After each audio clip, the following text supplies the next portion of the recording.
Hey there, little dreamer. Snuggle in, pull your blanket to your chin, and take a slow breath in and out. Tonight's adventure is about a brave kid named Rin and a path of shimmering stones that only appears when you listen with your whole heart. It's about respecting elders, the parents, grandparents, and teachers who carry maps we can't yet see.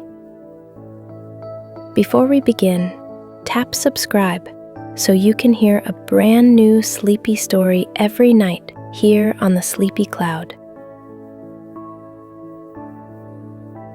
Ready? Let the lantern glow. Let the world go quiet. The story of Rin and the Silver Path.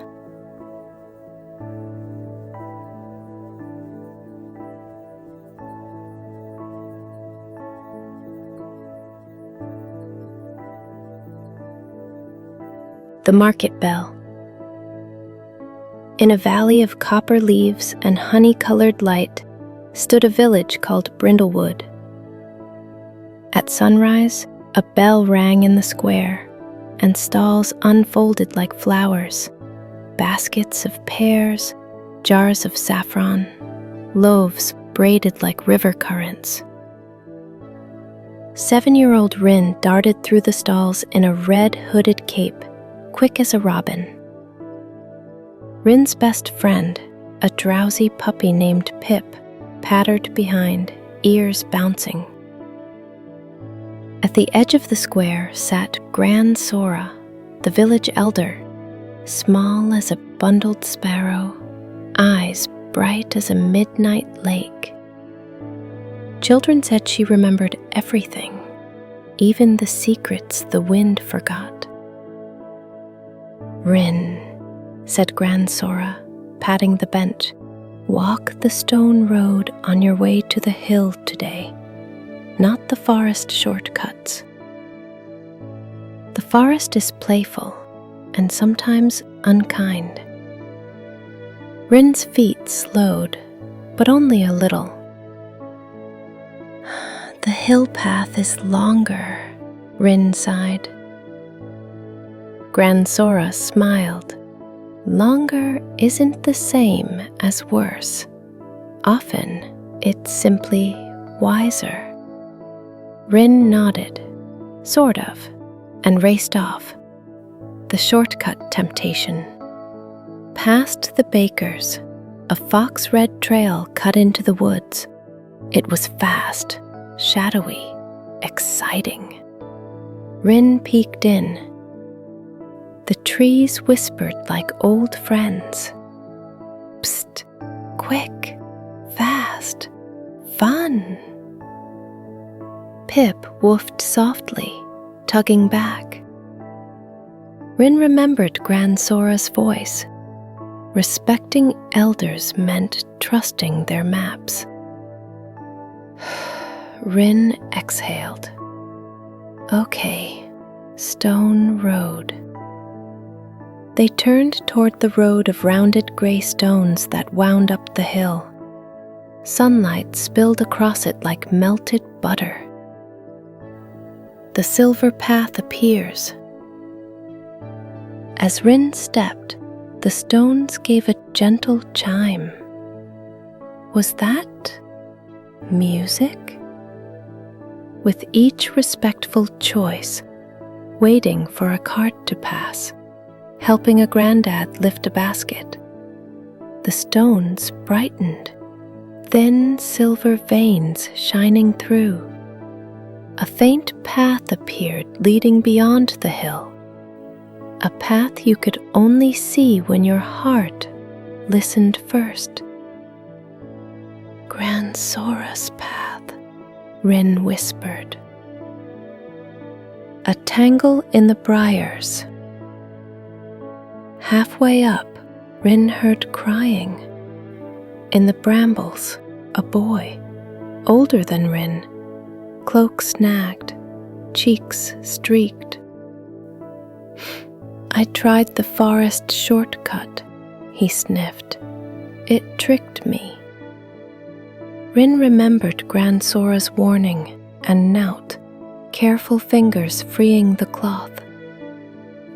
"Hold still." Slow breaths. Pip licked the boy's hand.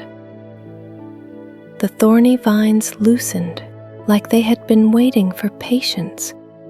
The stones glowed brighter. Respect was not only bowing or saying "sir." Sometimes it was helping the older kids when they were stuck too. The Hilltop Lesson. At the top, the village unfolded like a quilt. Grandsora was already there. How did she beat them? "Fast feet are loud. Wisdom walks quietly," she said, pressing a warm bun into Rin's hands. "You listened." Rin swallowed a happy bite. "I wanted the shortcut, but I remembered your words." Grandsora, respect isn't a leash. It's a lantern. The storm that forgot the calendar. That afternoon, clouds barged in like late guests. Wind shoved the trees. Rain drummed the roofs. The bell, twice. Shelter signal. Rin grabbed a basket to help the elders pack the square, but a chorus of yips shattered the air. "Pip!" The puppy had chased a ribbon into the low meadow by Mirror Creek, where the banks turned slippery when storms came. Rin sprinted and skidded at the water's edge. The creek had become a hurry of glass. Pip trembled on a rock midstream. "Pip!" Rin shouted, reaching 1 foot forward. "Child," said a calm voice. Grandsora, hood up, staff steady. "Not there. The water under that bank has eaten the dirt. Step on the middle stepping stones. They look scattered, but they're the old ford." Rin hesitated.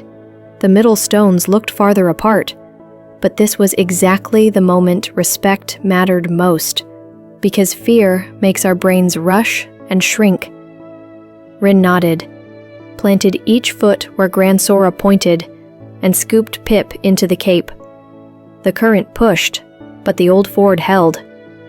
Back on shore, Rin was shaking. Then, "How did you know?"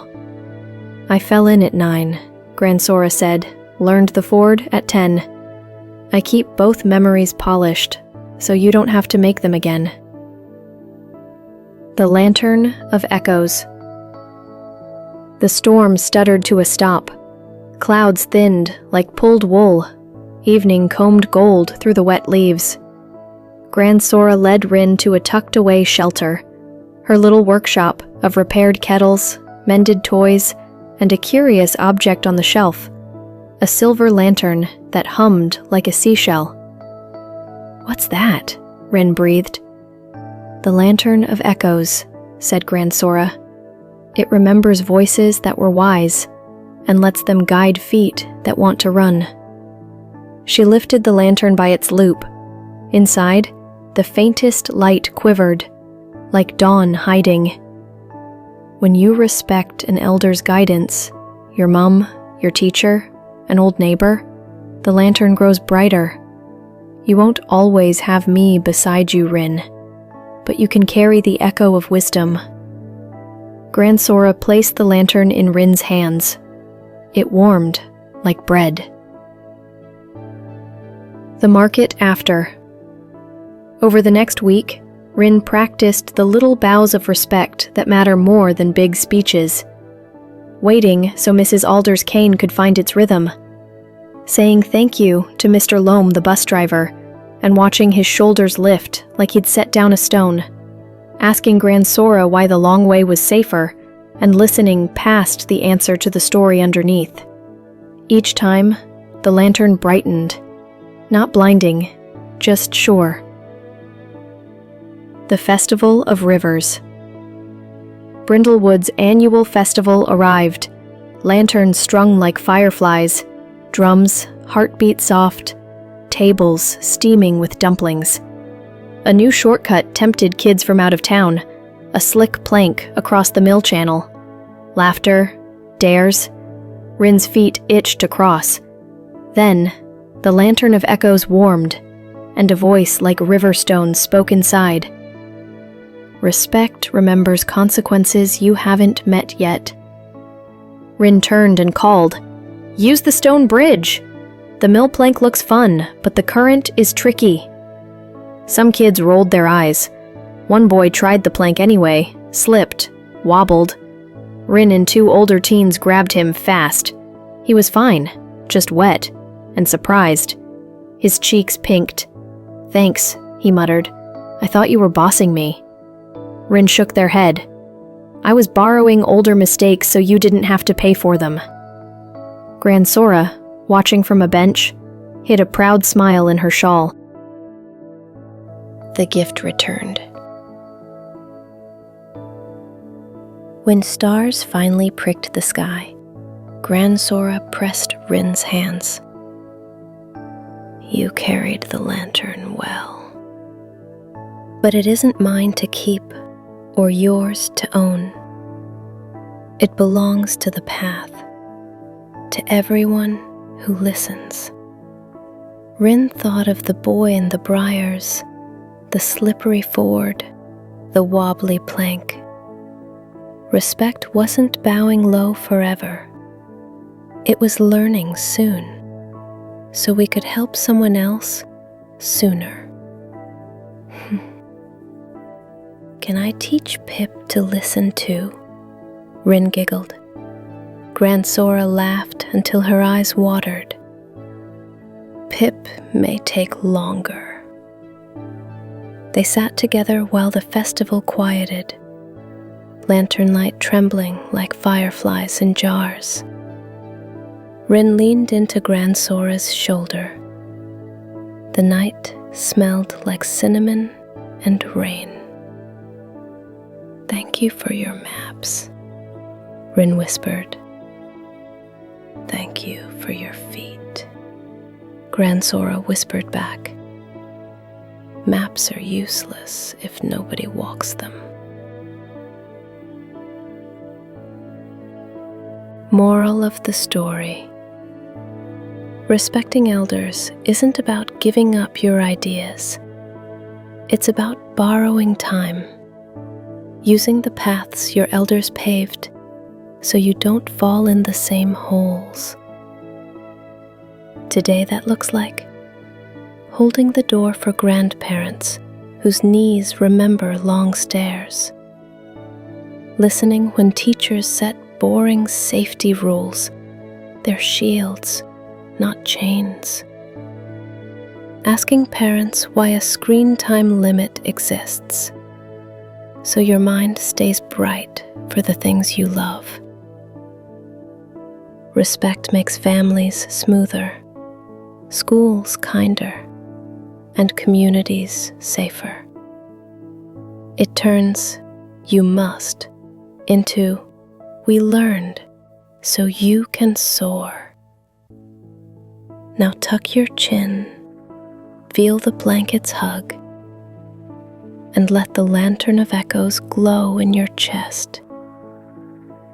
Tomorrow, listen for an elder's gentle map, then take one wise step. If you enjoyed our walk on the silver path, like this video, subscribe, and ring the bell so a new sleepy adventure finds you every night on the sleepy cloud. Good night, little traveler. May every path you choose be bright and kind. Thank you.